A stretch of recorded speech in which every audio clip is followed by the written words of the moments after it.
nasikitika kuona hata polisi na usalama wa taifa bado hawajapata elimu hii. Sidhani kama chuo cha usalama kule Moshi wanajifunza faida za upinzani. Na hii ndio tatizo. Nafikiri ndio maana polisi watajaribu kudhibiti upinzani, kwa sababu hawaelewi ni kwa faida yao.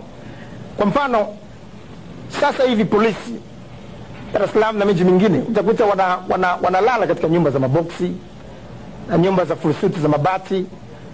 Na ni bahati nzuri tu hatuna fisi mijini hapa. Nafikiri tungepoteza polisi wengi. Na kumbe wanapokuwepo upinzani sasa wanazungumzia kwamba hizi nyumba za maboksi sio nzuri kwa polisi.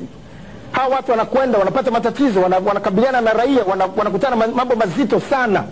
Wanapokutana mambo mazito wanafikia kurudi nyumbani wapumzike japo namna fulani, lakini mahali kwenye nyumba ya ajabu watapumzika namna gani?